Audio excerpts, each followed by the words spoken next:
Welcome back to Adventures in Comics, and today we're going to look at the Tomb of Dracula #1 from Marvel Comics. This was published in 1972, and it's a continuation of Bram Stoker's novel from 1897.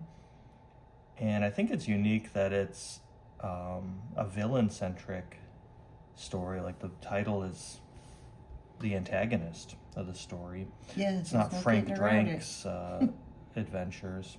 He looks kind of weird in that. Small head version. Ooh, his eyes are really creepy. I really like the artwork in this one. There's a lot of really detailed scene setting. In this night there is a stench of death, of things long past living, but 'tis a stench quickly lost, consumed as all things are consumed by the seemingly endless, seemingly eternal rain. So this is written by Jerry Conway and drawn by Gene Colan. And edited by Stan. Yeah.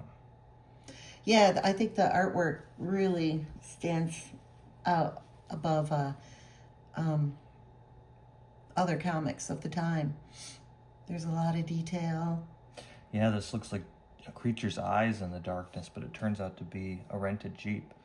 So we're introduced to our protagonist, Frank Drake, and his friend Clifton, and they're on their way to Dracula's castle when they fall into a ditch.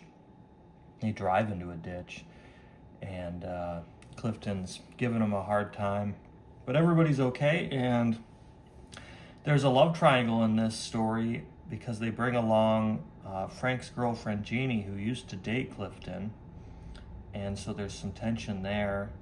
And yeah, I think that kind of sets the scene here. Yeah, it's almost like, have they never seen a scary movie before? They're driving along fast as can be in a rainstorm in a foreign country where they don't know, anything about the landscape, and then whoops, they end up in a ditch. Clifton's kind of sarcastic. He says, "While you're in a planning mood, Frank, are there any other detours the rest of us should know about? You being so familiar with the road and all." He says, "Cut it, Clifton. This may be your idea, but it's not your show. I make the comments and criticisms, understand?" Yeah, sure, Frank, sure.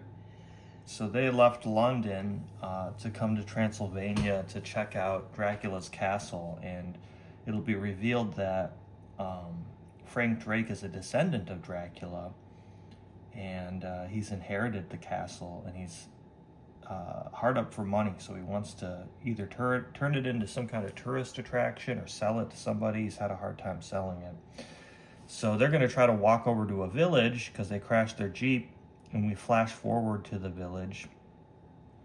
Not really flash forward in time, but we transition over to the village, and we see some of the characters that live on the outskirts of the castle. "Don't like it. His family should never have kept that hellish castle. Only sorrow can come of it, I'm sure. Only sorrow can come of you, Fritz. You never smile, you never laugh. Always you think of gloom." That's a little harsh. Other guy's a little stuck up, too. Yeah, the cop is laughing. Yeah. Don't pick on him. "I like the sound of this Frank Drake's name. Perhaps he will bring life to our little town, as well as life to that barren castle. His letter spoke of tourists, and if it means what I think, we're all to be rich." We see our trio approaching this inn. Outside, the wind moans through the empty streets, following the path over cobbled lanes that Drake and his companions have taken from their abandoned car. The wind is a wet one, yet even in its soaking cold, it seems to speak to Drake's ready ear, and if speak it does, it says, "Go back, Frank Drake. Leave your ambitions of new fortune. Go back." And if speak it does, Frank Drake does not hear. Man. "The Baron's Inn. Is there a man here named Burgeister? My name is Drake." This is a great panel. Doesn't it look like it's a still from a movie? Yeah, it's definitely. Really nice. Then the tavern grows quiet, faces turn toward the three newcomers, faces filled with sudden suspicion, and yes, fear. "I am Burgeister, Herr Drake. Let me welcome you to Transylvania." Transylvania. "You have a car with you? No? Then I suppose you wish transportation to the castle." "That would be convenient, yes. Is there anyone here with a carriage?"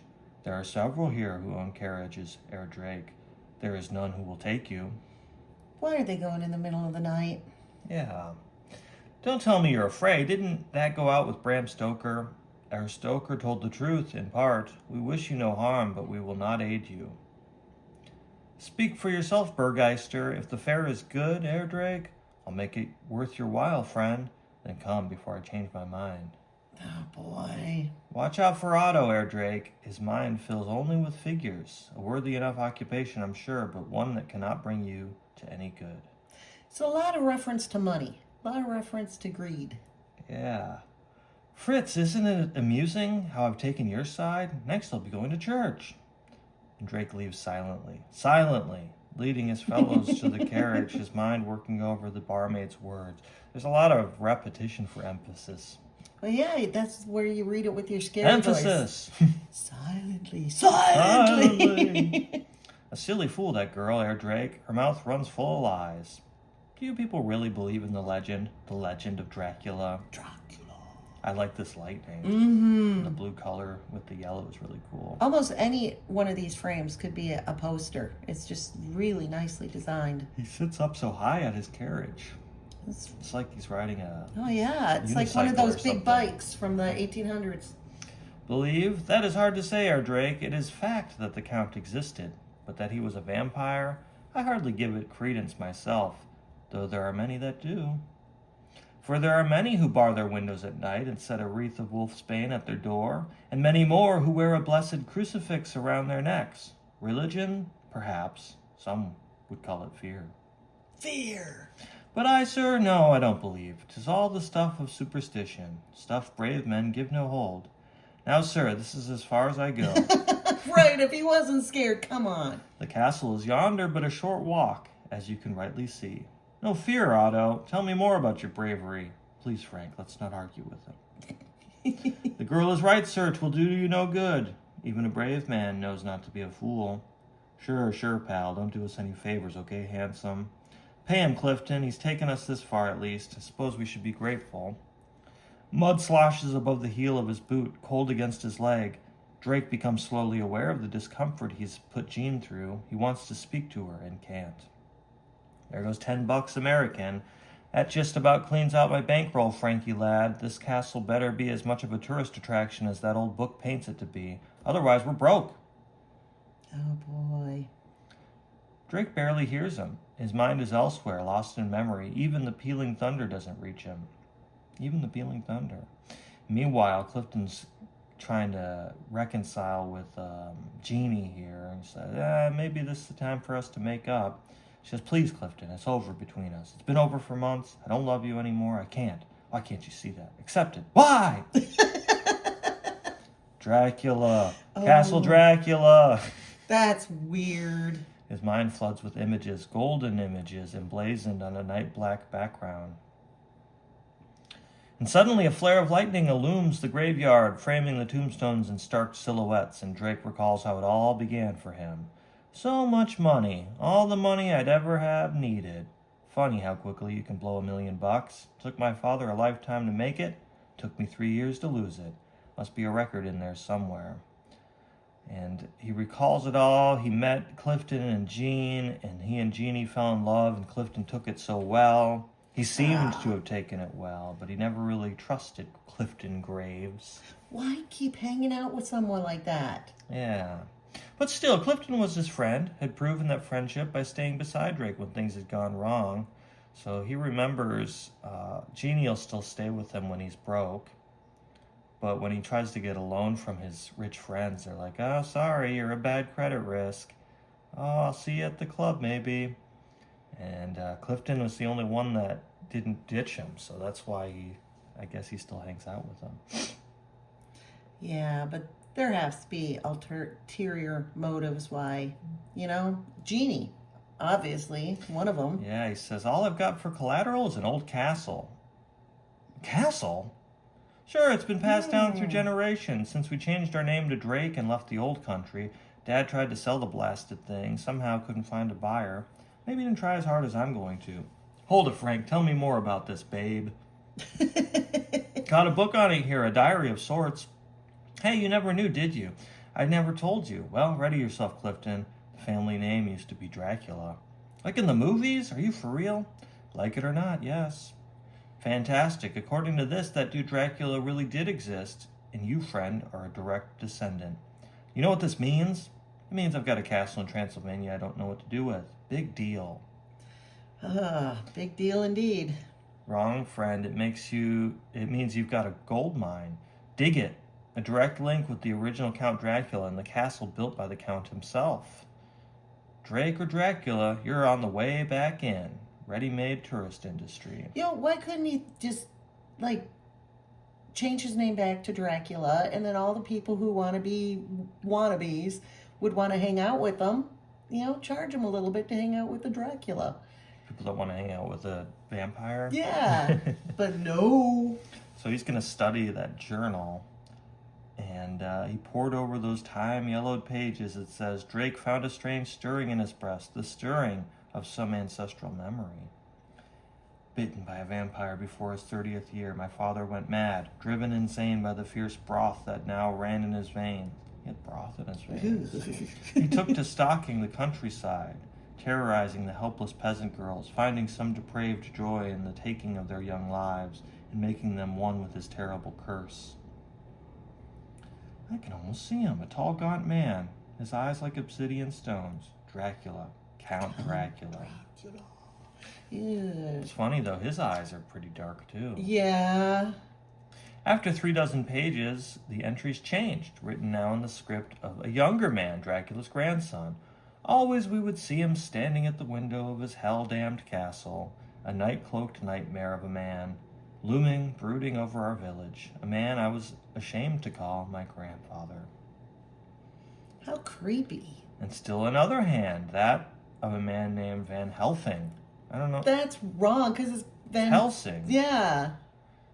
Spelled his name wrong.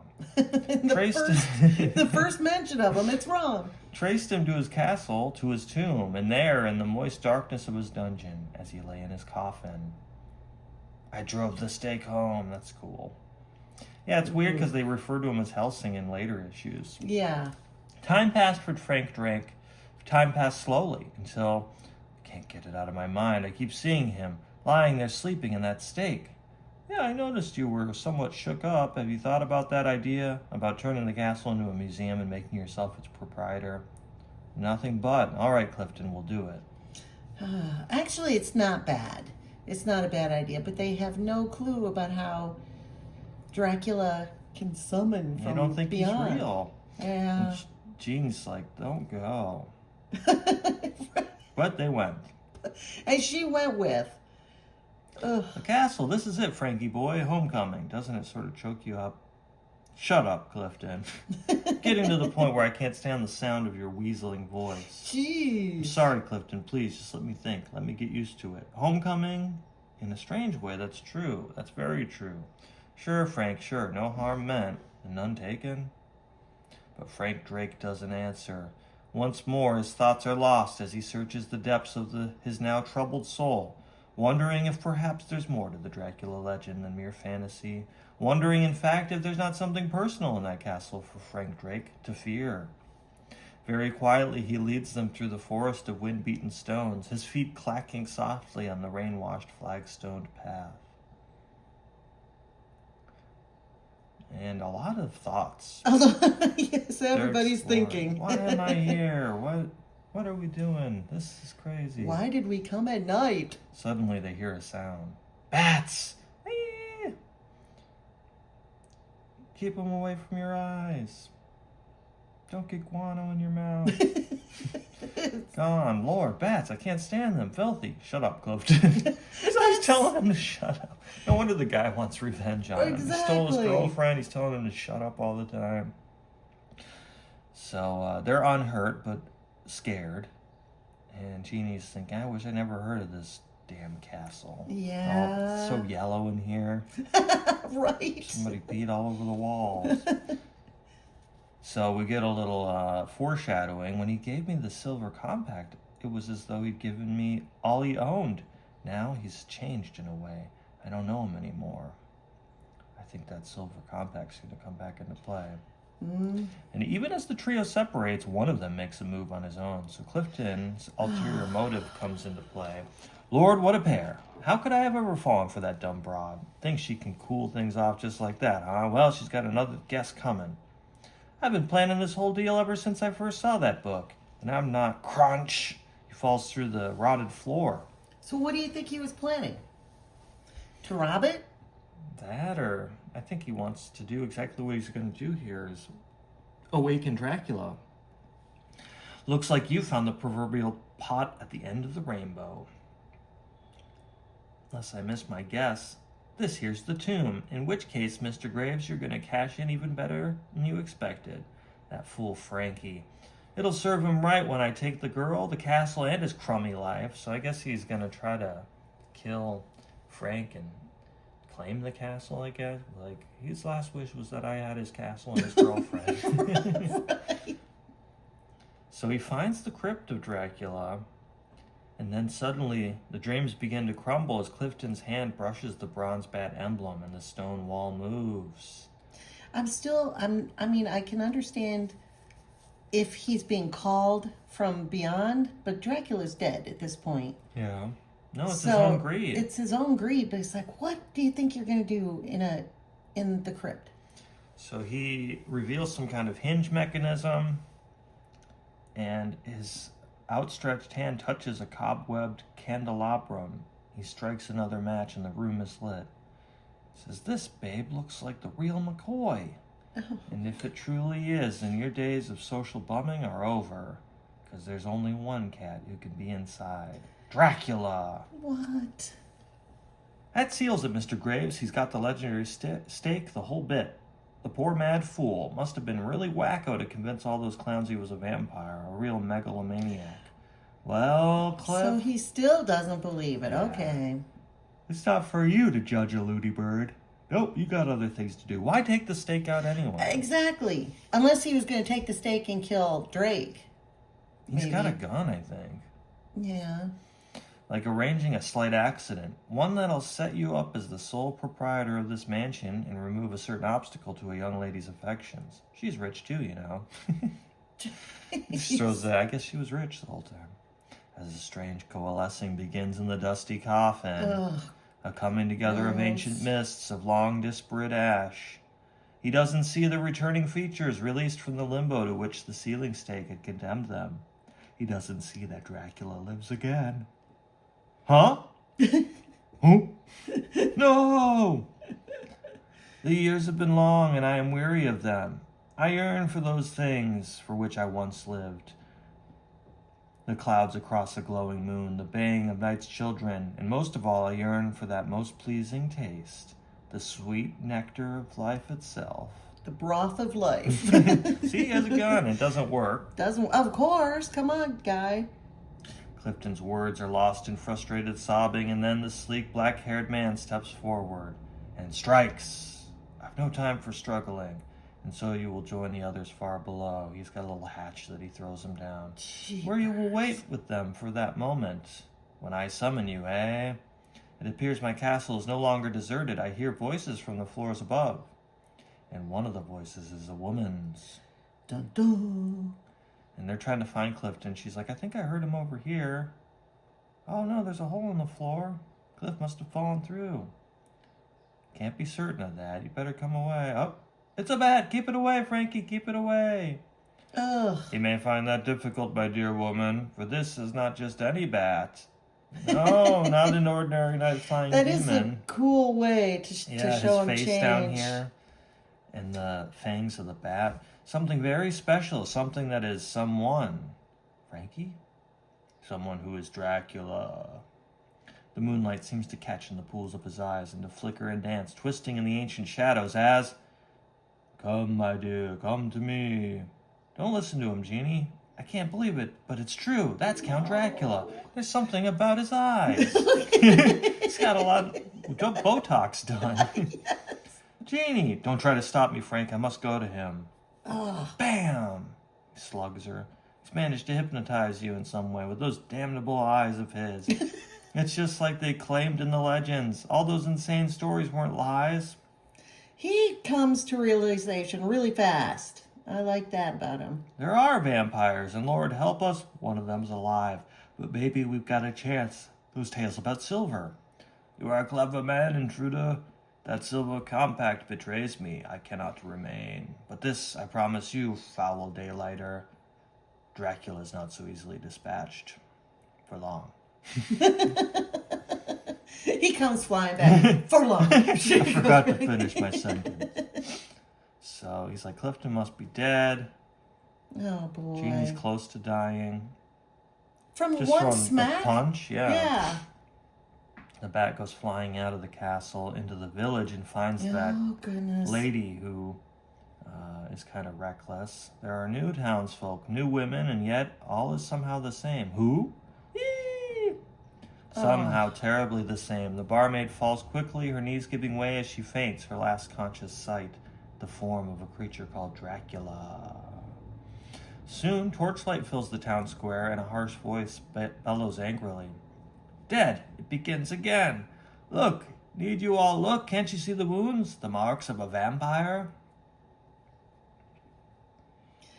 Oh, man. Them. It must have been the three, I think. They went to the castle, and now the girl's dead. You mean Herr Drake? Of course, he must have woken Dracula. Oh, boy. Quickly the people gather, primal fears driving them to clot together, dim hatreds giving rise to their cry. To the castle! We must go to the castle! Unaware of the seething cauldron the town has become, Dracula returns to his crag-top eyrie, his bat shape melting, a new appetite returning to his breast. The girl! No. So he sees that she's got a crucifix, so that'll make it harder to attack her. Now a tingling grows within his veins, and his eyes, like twin sores, begin to burn. Fingers twitching, he moves forward and stops, his body wrenched by the sight which greets him. No! A crucifix! Hades, take them! Who dared? I dared, Count. You. Who are you, mortal, that you think yourself fit to fight me here? My name's Frank Drake, Count. It used to be Dracula. So, that's right, so. I inherited this castle from my father, but I never really believed the legends of my family until now. Don't try to touch a Dracula. I'd have to kill you. Ah, and how would you propose to do that, my friend? With a wooden stake? No, Count, with this. I know all the superstitions, how silver snaps some hidden weakness within you, and most of all, how you can't stand the sight of a mirror. Lips peeled back, bearing yellow-stained fangs, and Dracula snarls. Dude, you're in a whole different world. You gotta get rid of those yellow teeth. Cousin, you are a fool. The blood of Dracula's runs in your veins. Someday the curse will visit you as well, and you, Herr Drake, shall live with death. That burns it, buddy. He hits him in the forehead with it. Maybe I am a descendant of yours, but you were bitten, Count, and frankly, that's one thing I'm planning to avoid. Idiot! Did you really think that compact would destroy me? You sealed your end, my friend. For whoever strikes Dracula strikes death. Her eyes open, blink against the darkness. She shifts, aware of sounds from the room behind her, a sickening thud, and then... At last, my dear, it seems we are alone. Frank!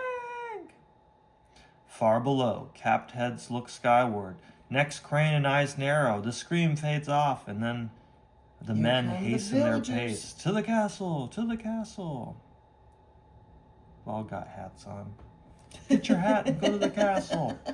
Amidst the gray shadows, a hand flicks out, figures darting. The girl stares, and slowly her eyes go blank. No. He makes her remove the crucifix and throw it out the window. Falls right in front of this guy, Bergmeister, or whatever his name was. Darn it. The crucifix, it fell from that window. Friends, perhaps we are too late. Burn it down. Come on. They do. They never seem to get the coffin. Of course not. It's down in the sub-basement or something. While in the dusty attic room above, my head spinning, Dracula must have thought me dead. Wait, what's he? Genie! His body moves blindly, almost without thought, and instinctively moves well. That blasted compact! You catch me unawares, cousin. Very well, I'll leave, since this place is doomed to burn. And so he carries Jean's body out, and they escape the burning castle. And the peasants all leave because they're like, you're the guy that had to come up here and start all this trouble. Yeah.